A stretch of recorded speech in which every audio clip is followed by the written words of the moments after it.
Hello, hello, hello. Welcome again to another edition of Brain Buzz with Mike. I am Mike Harrigan, your host. It's great to be here again with you on this Tuesday afternoon. Today we're going to have a brain health topic called about chunking.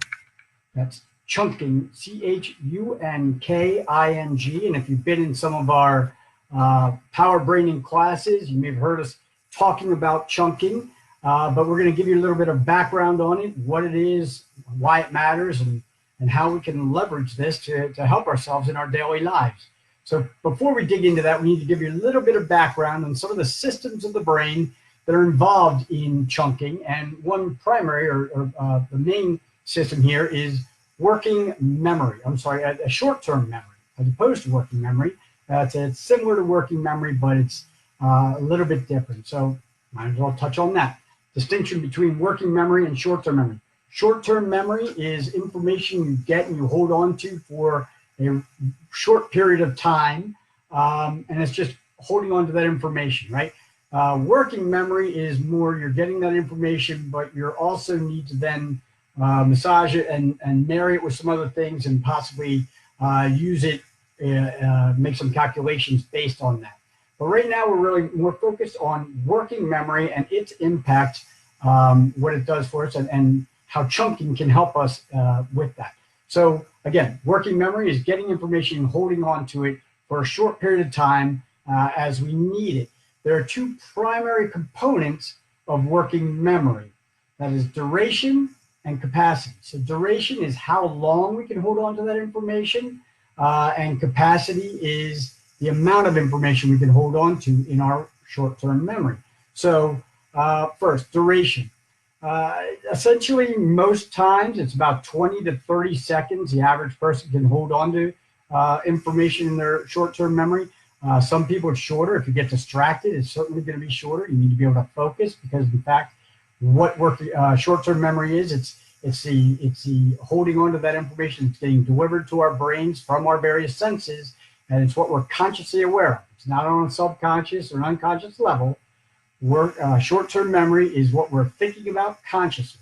And so we typically can hold on to it for 20 to 30 seconds, possibly up to a minute, and certainly shorter if we're not focused on it.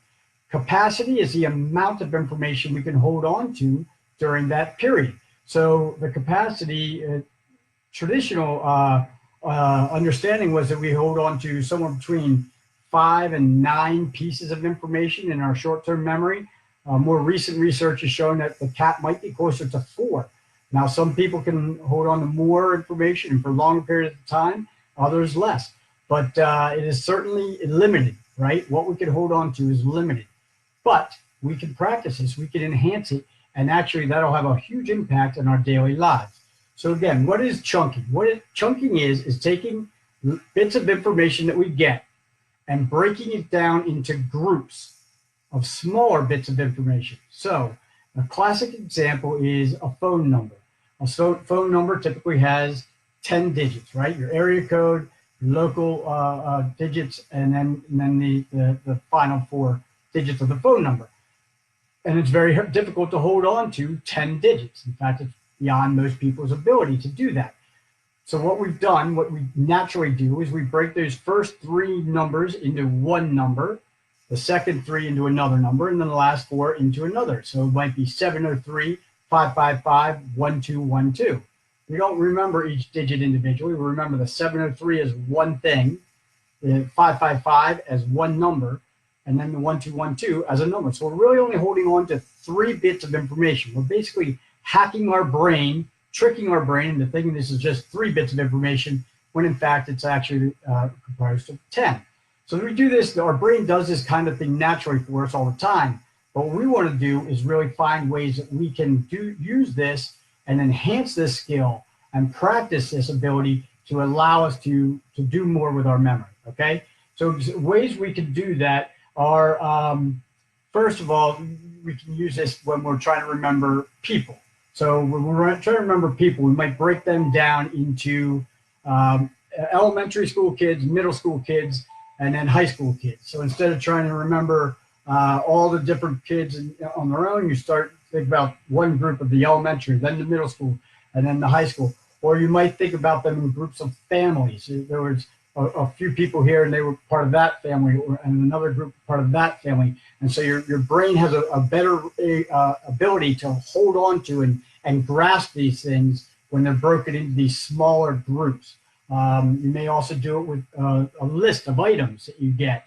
There may be a long list of words that you need to remember. You can break them down into animals or plants or places or objects. And when you break them down into those groups, then those groups can be, then you're remembering the items in there. And it's much easier to hold on to that information when you're able to break it down into smaller groups first. And again, as I said, your brain does this naturally, but we can improve it with practice. So some of the ways that we can actually improve this ability that we have is, first of all, practice it all the time, even when it's not necessary. Even when you don't need to remember, it's not critical to remember the long list. If you get a list of items or words or people or places or names, try to remember them. Try to break them down into smaller groups and remember them that way. And in fact, a really good thing to do is look for commonalities in things when you see them. You start to see, if you get a list of objects, think about what the different ones have in common and start breaking down into groups all the time, even when it's not necessary, even when you don't have to remember this. Start looking for commonalities in things. Remember them by what color they are or what size they are, or things that are more used indoors versus outdoors. Do they have an odor? Whatever it might be, try to seek out commonalities in objects all the time. This will help you to be able to do that when it is necessary to try to group things together, because you'll be well practiced at doing that, right? So, and then a third little trick, besides practicing all the time is one thing, looking for commonalities as much as you can is another thing. You can use a mnemonic trick. There are a number of mnemonic tricks, but I'll just talk about one here today.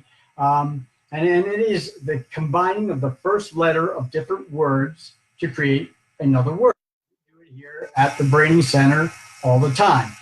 We have what we call the 4 pillars of brain health: nutrition, exercise, sleep, and train your brain.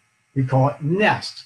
So the 4 pillars of the NEST for your brain are N for nutrition, E for exercise, S for sleep, and T for train your brain. It makes it much easier to try to remember that. But you can do that with your groups of things. So practicing using mnemonic tools will enhance your ability to remember things in that short-term memory. And the last thing you can do to try to practice this is really try to work on your human nature. Human nature is that you won't do it unless it becomes a habit. So one thing you can do is try to get people around you, family or friends, to do this with you. As you get lists of things or as you learn information, try to seek out commonalities and say, oh, I see these commonalities, or I've broken them down into these groups. You practice this as a group or as a family throughout your day. It becomes more of a habit. Then you're honing those skills so that when you need them, they'll be there and more helpful for you.